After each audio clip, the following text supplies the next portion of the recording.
Okay. Meron na naman po tayong panonoorin at gagawa ng reaction video galing sa ating balitang Pinoy TV. Ito po ang title. Heto na, grabe naman to, breaking news just now. Hala, bistado na. Anti-Claire, Tommy M3, tama, ano ba yun? Ay, about Anti-Claire, napapansin ko, di ba tagapagsalita siya ng Malacanang? Hindi siya tagapagsalita ng speaker. Pero parang kinabog niya na yung princess, yung tagapagsalita ni Martin Romualdez. Parang ang nagiging tagapagsalita na po ni Tamba, si Romualdez na rin. Ay, corrected. Ay, hindi. Then nalilito lang ako kasi itong si Manang Claire, nagiging tagapagtanggol na rin ni speaker. Di ba dapat Malacanang lang yung pinagtatanggol niya? Nalilito lang ako mga kapatid. Ewan ko kung bakit nagkakaganon. Pero kung trip nyo na may kasamang reaction video habang tayo'y nanonood, simulan na po natin ito. Kung gusto nyo naman ng mura na at mabilis na internet, nandito na ang Fiber ni Juan. Maaasahan, kaya tawag na. Baka meron na sa inyong lugar ang Fiber ni Juan. Okay, simulan na po natin. Siya po mismo, ang Vice Presidente ay na-mention din sa mga di umano-anomalya na transaksyon. Dapat po ba natin siyang husgahan? Katulad ng ginagawa niya ngayon sa ibang mga mambabatas. Hindi ba hinusgahan nyo na? Pambihira ka naman, Claire. Ilang beses nyo nang hinusgahan ng Duterte. Oo. Hindi nyo nga pinadaan sa due process si PRRD rito at binitbit nyo ron. Oo. Di ba? Yan ang problema sa inyo. You are hypocrites. You are double standards. Hindi, si Auntie Claire. Sorry, Auntie Claire pero wala po akong personal na galit. Sa ginagawa niya, parang nananadya na lang siya kasi binayaran Kumbaga, mas nakataya kasi yung pera. Para sa akin lang baka ganun yung nangyayari. Kaysa doon sa kanyang mga sinasabi. Posible naman na hindi mo alam na anga-anga ka na. Posibleng hindi mo alam yung mga pinagsasabi mong mali ka na. Pero ipinagpapatuloy mo pa rin. Dala siguro yan ng sweldong malaki. Yan lamang po ang aking hinala opinion lang ho yan. Yung accused, yung due process na sinasabi nyo, ayaw nyo sa Duterte. Pagdating kay Tambi, may due process. An accused is considered innocent until proven. Yan yung sinisigaw namin dati pa. Tanga ka ba? Bakit mo ba na... Kapagay, pwede naman patanong kung tanga siya no? Ako naman, gusto ko lang din malaman kung gago ba siya, bobo ba siya, yung mga ganon. Gusto ko lang din tanongin Narito ang Balitang Pinoy TV. Alright. Pero bago po tayo magsimula, ipapaalala ko lang po, wag pong kalimutan i-like tong video na ito Pagkakita nyo pa lang, like nyo po agad ang video na ito, itong vlog na ito. And sana po, doon sa mga hindi ko pa po subscriber, yan, subscribe naman po kayo dito. Konting lambing dito sa channel ni Coach Oli News PH. Tayo po ay magbabalik muli ang pagkakataon naman. Si Banag ba yung dinamanda siya, hindi makauwi. Kalipat kanan ngayon ang problema ni Saldico. Diba? That's life. Diba? Kaya tayo patuloy lang tayo makipaglaban. Kayo mga politiko, huwag kayong duwag. Kasi eto, tingnan nyo si BP Sara, ang dami nila, halos lahat, binabanatan si BP Sara. Pero nananatili siya sa Pilipinas at tinaharap niya. Yung impeachment, sinasagot na rin naman niya. Sa tagal nga po ng pinipilit nila, nalaman ho natin at naipaliwanag naman na ng COA na walang masamang tinapay itong si BC Presidente. Pero ang problema, pinipilit pa rin nila kahit ang bababaw ng mga ebidensya nila. Kumbaga sabaw lahat. Pero pinipilit pa rin nila, nananatili pa rin si BP Sara. Etong mga to, tignan nyo yung diferensya, bakit bigla silang umalis? Doon na lang tignan nyo na lamang yung ganong pagkakataon. Bakit kailangan nyo mag-resign? Bakit kailangan nyo pumunta ng ibang bansa? Para lang Para lang magpa-check up, general check up sa ibang bansa pa? Ang laki, ang mahal. Bakit wala bang magagandang ospital dito? Yan. Palike po mga kapatid, ikalat ho natin ito. Lagi ho nating sasabihin at hindi po tayo magsasawang ipalinaw doon sa mga ob-ob na lagi tayong nandito upang ipaliwanag na ang mga Duterte hindi masasama. Tignan nyo yung diferensya. Wala na sila, umalis na. Yung isa nag-resign. Hindi nga kayo nagpapaliwanag eh. Sa tamang panahon. Wow. Kayo dapat ang ma-impeach, kayo dapat ang managot, pera ng bayan yan, plunder ata yan tawag dyan, ewan ko. Dapat sa inyo, maparusahan. Hindi pwedeng kulong eh, kasi sa kulungan, magpapay-pay-pay lang yan eh. O kaya, aircon niya, manunod lang ng TV yan. Mga balita, may computer o may gadget pa yan sa loob, may wifi. Mayaman eh. No, sa tingin ko, dapat parusahan ng naaayon dun sa kanyang ginawang mabigat na kasalanan. Ito, Marcoleta, maybe he's not perfect. Gaya ko, gaya nyo, hindi perfecto. Kaya lang, ang isang politiko, sabi ko nga, kung sakali lang wala akong plano. Pero kung sakali lang, dapat, kung ako man tatakbo, or meron mang mga politiko, may planong tumakbo, you make sure, hindi ka man perfectong tao, huwag kang magnanakaw. Yun lang. Babaero ka man, okay lang. Hindi ko sinasabing okay ang babaero Pero ibig ko sabihin, wala namang connection yun eh. Masungit ka, okay lang. Basta importante, huwag kang magnanakaw at huwag kang mag-a-addict. Matapang ka. Pero, Ayun nga, may nabasa din ako na na kahit gaano ka pa katalino, kahit gaano ka pa may pinag-aralan, kahit may pagmamahal ka pa, unahin mong maging tapat. Dahil pag hindi mo uunahin maging tapat, yan ang magpapahamak sa'yo. Nakalimutan ko na yung parang parang sa memes. Ewan ko kung memes pa tawag doon. Nakita ko lang yun, short video lang yun eh. Kumbaga kung kahit gaano ka katalino o ano pa man ang iyong pinag-aralan, unahin mong maging tapat bago ang lahat ng yun. Kasi yung pagiging tapat, pag nawala sa'yo yan ang ikakapahamak ng buong buhay. Tama, ganito nga ang nangyayari. Yung iba may mga pinag-aralan, pero mas inuna nilang gamitin ang kanilang utak kaysa sa pagiging tapat. No? Yun ang nakikita ko pera na, magiging bato pa ba? Ganon ang iniisip nila. Pero kung magiging tapat ka sa sarili mo, hindi ka magpapabayad, magbabalita ka ng tama, hindi ka masusulsulan, haharap ka sa Panginoon, kaya mong tumingin sa Kanya. Pagdating ng panahon, wala kang yung mabibigat talaga na kasalanan. Yung talagang, itong mga to, wala na eh. Ano nang mangyayari sa mga to pagka dumating na yung paghuhukom? Isipin nyo na lang, no? Para patatawarin pa kaya ito? Bagay, depende ho sa Panginoon. Nasa Kanya po ang... pero ayon sa mga nasusulat, no? Pag alam mo na daw mali, tas ginagawa mo pa, wala na. comment na nagnakaw ka na, hahawakan ka na, bakit kakalkalin eh. So anong gagawin mo? Tatahimik ka na lang. Oo. Yun ang nagiging problema ngayon. Kaya ang Yeah. daming tahimik. So, panawagan natin, sa mga kababayan natin, oy, mag-privilege speech din kayo dyan sa Congress. Nang sa ganun, maano yan? Kampi-kampi yan eh. Pambihira, kita mo. Pati Senado, hinawakan nitong si Tambi. Grabe, no? Samantalang mas malakas dapat ang Senado. Bakit kanyo? Nationwide ang bumoto sa mga senador. Dito sa mga congressman, per local lang, tama ba? Lagi natin sinasabi din yan. Pero, ganun kakapangyarihan ang pera. Sa tingin ko lang ito hindi naman kasi yan poprotektahan ng mga ibang kalachuchi dyan kung walang ibinibigay na pera. Pera talaga ang biruin mo, matanda ka na, no? Malapit ka na eh. Isang sakit lang na tumama sa'yo, pahihirapan ka na eh. Diba? Dapat maging mabuting tao ka na.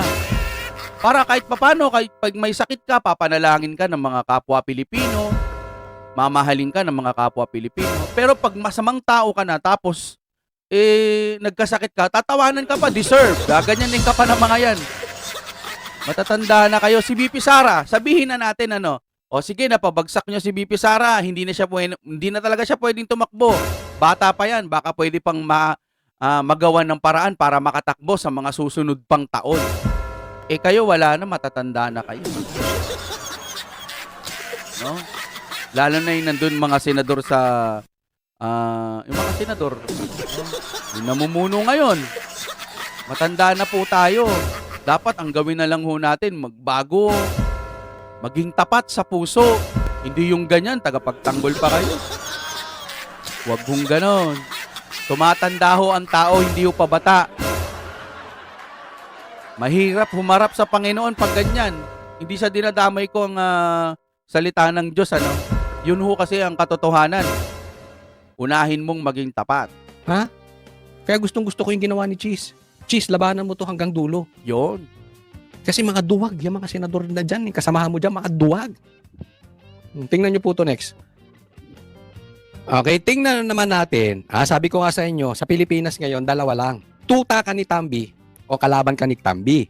Okay, tingnan natin, ano to si Claire Castro or si Bongbong Marcos bilang tagapagsalita ni Bongbong Claire? Marcos. Ano ba tong Malacanang?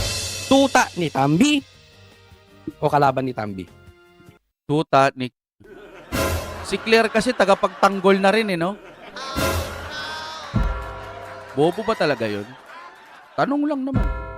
Ba't kasi ganun yun? Biruin mo, dapat ang sinasabi niya, yung mga nagagawa po ng Malacanang, mga accomplishment ng Malacanang, mga project ng Malacanang. Naalala ko yung sinabi niya, mahigit 3,000 o 3,000 na barangay. Ano na daw? Drug-free na daw. O nung hinanapan siya ng resibo, yung pinakita, may blanco pang papel. Mahilig sa blanco. Tapos yung kalahati, di ba kalahati blanco? O, tapos hindi na siya nagpaliwanag, di ba? Yung newscaster, naalala niyo yun? O, pa-comment na lang po mga kapatid ha. Usuhan naman natin yan eh. Yun ang mahirap doon. Tapos siya pang magsasalita, minsan fake news daw. Yun dapat eh. Kaso kapag ka inaatake si Tamba, nagsasalita din siya eh. Hinabog niya si yung princess, dapat yun ang nagsasalita para doon kay Tambay. Speaker na may speaker. Pwede pala yun. Tagapag-speaker, tapos may... Ang galing. Tapos pinagtatanggol pa ngayon ng Malacanang. Ang galing talaga ni Manang Claire. Manang Claire, ganyang kakikilalanin ng mga tao.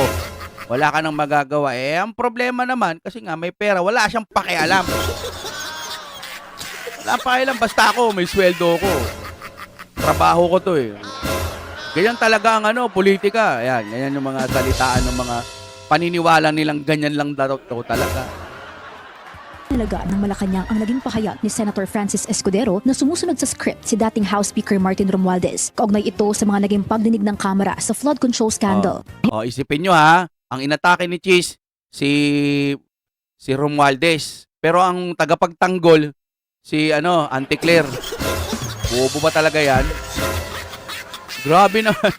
Malacanang eh. Tagapagsalita ka ng Malacanang. Spokesperson ba tawag dyan? Ang binabalita mo dapat dyan, yung mga nagawa, didepensahan mo yung presidente mo. Yun lang ha, yun ha. Mga nagawa, depensahan mo, o hindi naman kaya magsalita ka ng patungkol sa mga nangyayari dyan na sa loob. Putik niyan pa, tatanggol mo. Romualdez, iba na yan. Iba na yan. Talagang ang sinatama si Madam Amy. Ano na lang, ang namumuno ngayon si Lisa na tsaka si Tamba daw. Siguro with saldi ko, no? Tingnan natin ha. Hindi po kasi nadadaan sa magandang talumpati, hindi nadadaan sa pagtuturo ang pagpapanagot sa mga nasabing umabuso ng pondo, kundi sa pamamagitan ng sapat na ebidensya. Ngayon! Yun naman pala eh.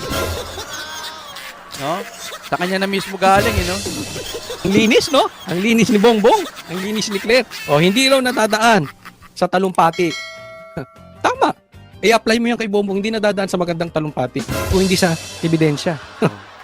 Naalala ko lang ngayon. 'Di ba may lindol, may nangyaring hindi maganda dito sa mga taga Cebu. Tinamaan talaga niyan, bandang daan bantayan ba 'yon, ano? Kinalulungkot natin yung mga nangyari. Ang diskarte kasi ni PBBM, magpapapress, press conference room ba yun? Ewan ko. Magsasalita pa sila, ipapublic pa, magpaplano pa kung anong gagawin. Magugulat ka na lang, si BP Sara nandoon na. Wala nang media-media. Action agad, tulong na. Nandoon siya ngayon. Ba't binalita ba ngayon yan ng mga bias media? Hindi. Hindi nyo alam, ano? Pumunta kayo sa Facebook ni BP Sara, madali lang pong i-type. Lagyan nyo yung Vice President Sara Duterte. Makikita nyo yung pagtulong. Kalat na rin naman yan kahit sa Facebook, kalat na rin. No, itong mga to, ano pang gagawin? Magsasalita muna. Yung mga nasalanta, turo ganito, turo ganyan, turo, ganito, kailangan gawin, ganyan, kailangan gawin. Si VP Sara nandoon na, namimigay na. Ay, nako. Ito, kailangan mo na papogi, camera. Ay, nako talaga. Nakagigil, no? Kakamot ulo, lindol. Yung VP Sara nyo, nandoon na, tumutulong na, pero hindi pa rin nila minimedya. Ay, kadiri talaga tong mga mga bias media. Mahiya kayo sa mga profesyon ninyo. Ang kakapal na mga mukha ng mga pera no? Ganun talaga, pera. Oh. Wala kang makikita. Bias media tuloy po tayo, mga kapatid, Sabi mo niya kay Bongbong. Di ba? Oh, yung flood control, si puro kay talumpati. Anong nangyari? Ikaw, puro ka rin talumpati. Pinagbibintangan mo si BP Sara. O, di ba? Kaya ako lang kinunik. Kasi pag flood control, pupunta sa ganitong lugar, titignan, kunwari imbestigahan. Pupunta sa ganito, kunwari imbestigahan. Putik niyan, wala pa rin nakakasuhan. Ang pinaka-the best na gagawin mo kaysa pumunta ka dyan, gastos lang yan, pamasahe. Ituro mo, alam mo naman kung sino. Alam mo kung sino. Ituro mo na, sabi nga ni BP Sara, isang araw lang yan. Tapos na agad dyan. Turo dito, turo doon, wala naman nakukulong. Ay, naka. Pilipinas, sa mga maka-PBBM dyan, ibuksan nyo naman ang isipan ninyo. Buksan nyo po ang inyong mga pananaw. Buksan nyo ang inyong damdamin, puso, inyong isipan. Putik niyan. Huwag kayong anga-anga. Medyo masakit ang katotohanan. Dati nagtatanggol din tayo. Pinagtatanggol natin yan kasama si BP Sara. Nakitaan ko ng mali, kaya ayoko na. Ganon din sana kayo. Hindi yung mag-i-stay kayo dyan. Iba. Kapag kabayad, talagang mag-i-stay yan. Pero doon sa mga hindi naman bayad at naghahanap lang ng katotohanan, BBM, bilib ka pa rin, Yun na ba yung standard ng pag-iisip mo? Bilib ka pa rin dyan? Naku, hindi rin. Ano ko dyan? Asa ng ebidensya? Ipakita mo. Fake news peddler ka Claire. Ikaw ang number 1 fake news peddler. Tapos sasabihin niya, mga vlogger, fake news. Mag-vlogger ka na. Kita ko kanina vlog mo Puro fake news. Mag-vlog ka na lang. Dagdag ni Undersecretary Claire Castro, lahat ng mga naituturo na pangalan sa mga investigasyon should be presumed innocent until proven guilty. Ayun. Yun naman pala, putik yan. Gago ba yan? Bob? Ewan, Boba? Boba ba? Tanong lang Bakit?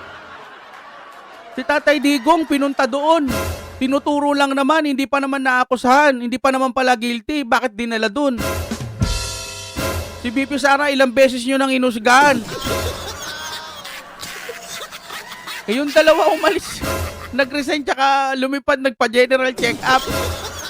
Wala talaga tong si Auntie Claire.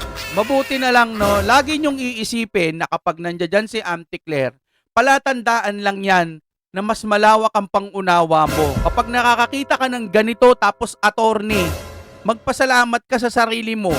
Kasi alam mo na hindi ka katulad ni Manang Claire.